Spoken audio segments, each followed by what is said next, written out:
Salut à tous, j'espère que vous allez bien. On se retrouve aujourd'hui pour une nouvelle vidéo. On va donc parler du match FC Séville FC Barcelone qui vient de se terminer à Sánchez-Pizjuán et qui était donc un match clé entre le premier du championnat et le troisième.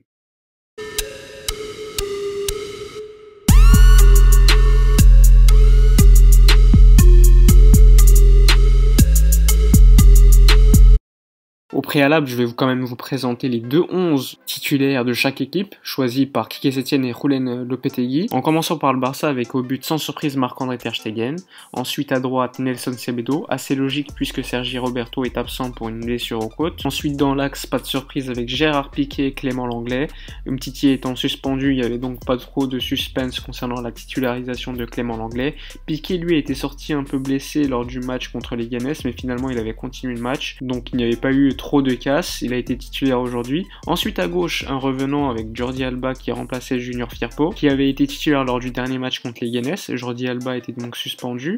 Ensuite au milieu de terrain, alors là c'est ici que ça va faire énormément débat, Ivan Rakitic comme relayeur droit, donc il a été privilégié à Arthur Melo.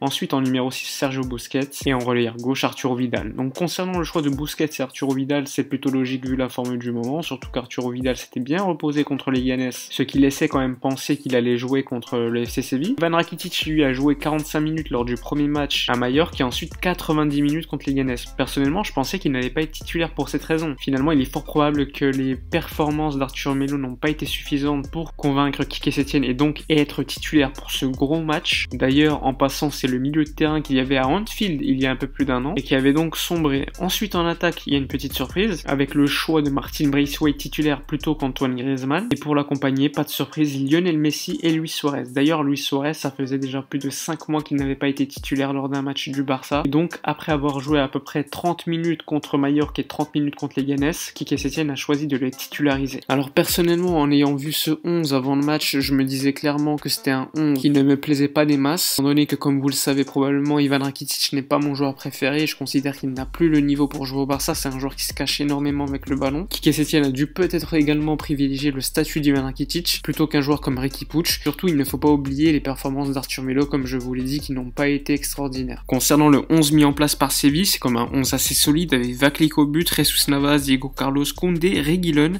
Fernando, Jordan, Oliver Torres, Ocampos, Mounir et enfin Luc de Jong. Donc gros 11 mis en place par Julen Lopetegui et donc logiquement avant le match, il était impossible de pronostiquer le futur résultat, tout en considérant également que la FC Séville est revenu du confinement très en forme. Je n'étais donc pas super confiant sur le résultat contre Séville. Sur la première mi-temps, donc le Barça a très bien pressé et a été à mon avis largement meilleur à Séville dans le jeu, même si Séville a eu une occasion sur coup de pied arrêté en début de match, permettant d'ailleurs à Koundé d'être dangereux. Sinon, j'ai trouvé le Barça beaucoup plus créatif en première mi-temps par rapport à Séville. Le Barça a certes eu quelques occasions intéressantes, mais j'ai globalement trouvé le milieu de terrain très bon en première mi-temps, ça m'a d'ailleurs assez étonné vu le 11 qui avait été mis en place, notamment Ivan Rakitic, vous le savez, je le trouve très souvent pas bon ou très neutre, mais ce soir en première mi-temps, il faut le dire, il a été très bon.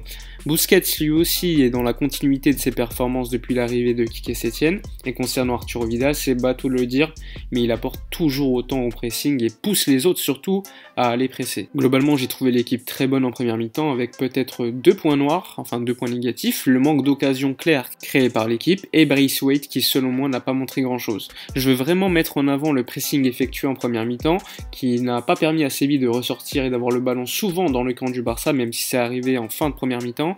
Semedo lui a apporté par la profondeur sur son côté droit et comme assez souvent défensivement il a été impeccable. Globalement si on voit la première mi-temps, les seules actions qu'a eu Séville elles ont été sur coup de pied arrêté. Franchement de mémoire ils ont dû être dangereux une fois, c'était la frappe de Koundé. Franchement j'ai même été assez étonné de voir un Séville si faible au début de match, il a vraiment fallu attendre les 10 dernières minutes de la première mi-temps pour voir Séville s'installer plus souvent dans le camp du Barça.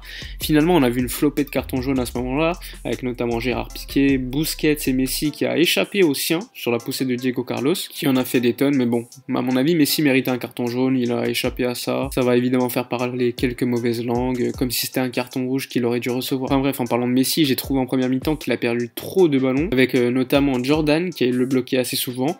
Sinon, concernant Luis Suarez, il a fait quelques remises plutôt bonnes, même s'il a un peu trop de déchets à mon goût. Mais bon, je suis un peu indulgent avec lui, il faut pas oublier qu'il revient de blessure, ça fait assez longtemps qu'il n'a pas été titulaire. Enfin, concernant la défense centrale que je n'ai pas encore citée, Clément Lenglet l'anglais a été impeccable comme assez souvent, et Gérard Piqué, je le trouve plutôt bon. Les supporters ont tendance à le critiquer lorsqu'il fait des mauvais matchs, mais il faut dire, depuis l'arrivée de Quique Setién, assez globalement, je le trouve plutôt bon. Enfin bref, statistiquement, le Barça a dominé le ballon, a tenté plus de dribbles en première mi-temps et a cadré plus de frappes que le FC Séville.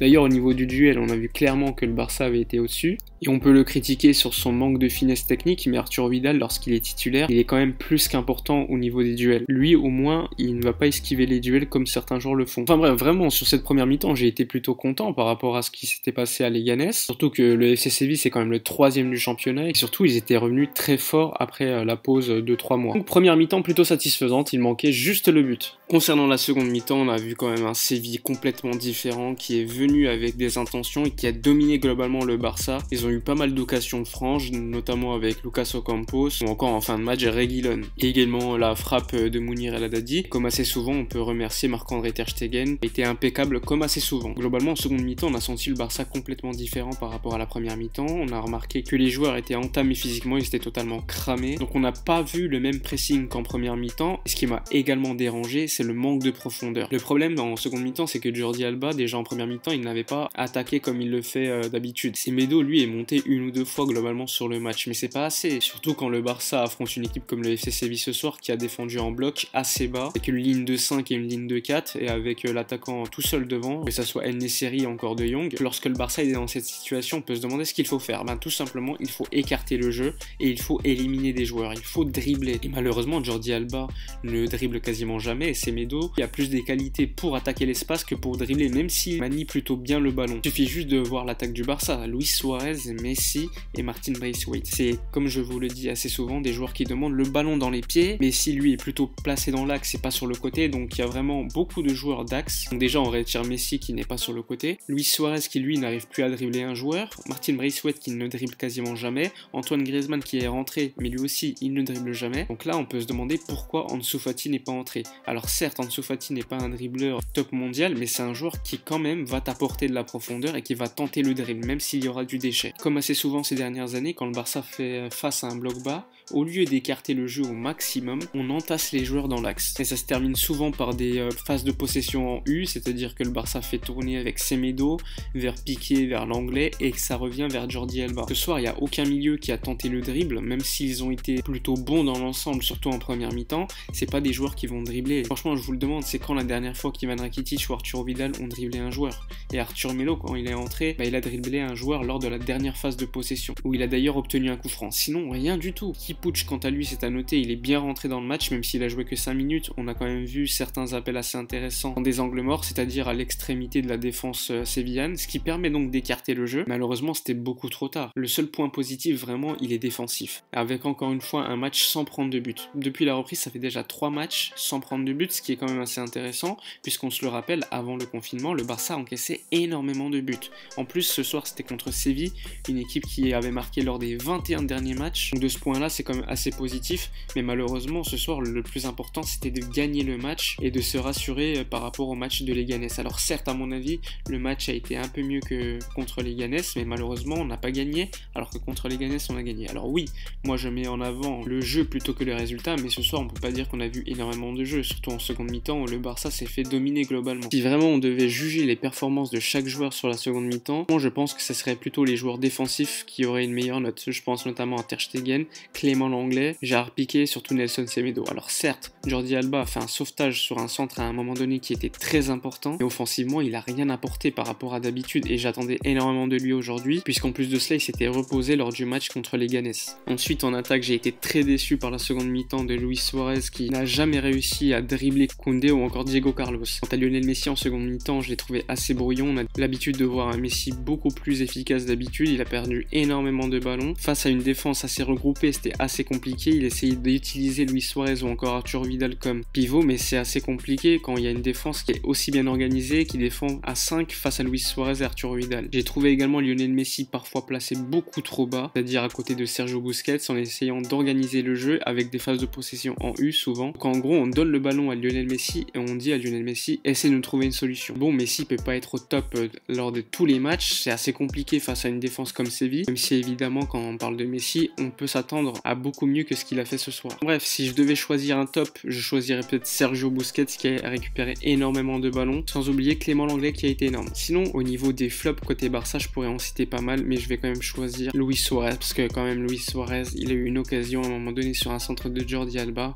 et quand on s'appelle Luis Suarez dans un match aussi important, on peut s'attendre à beaucoup mieux. Enfin bref, avec ce 0-0 score vierge, le Barça conserve le leadership du championnat d'Espagne de manière provisoire en attendant que le Real Madrid joue contre la Real Sociedad. En cas de victoire du Real Madrid contre la Real Sociedad, ils passeront leader, même si au niveau du nombre de points, il y aura égalité, puisqu'il ne faut pas oublier qu'en Espagne, c'est la différence de but particulière, c'est-à-dire les affrontements entre les deux clubs, le Real Madrid et le Barça, et le Real Madrid nous a battus au Bernabéu. Enfin bref, je suis assez déçu, j'espère quand même que le Real Madrid va perdre des points, il reste encore 8 matchs, donc ce n'est pas fini. Bref, c'est la fin de la vidéo, j'espère qu'elle vous a plu, même s'il y a la déception du résultat. N'oubliez pas comme d'habitude de vous abonner à la chaîne si ce n'est pas fait, de lâcher votre like, de commenter, de donner votre avis sur le meilleur joueur du match et le pire. Nous on se retrouve pour une prochaine vidéo et comme d'habitude, d'ici là, portez-vous bien.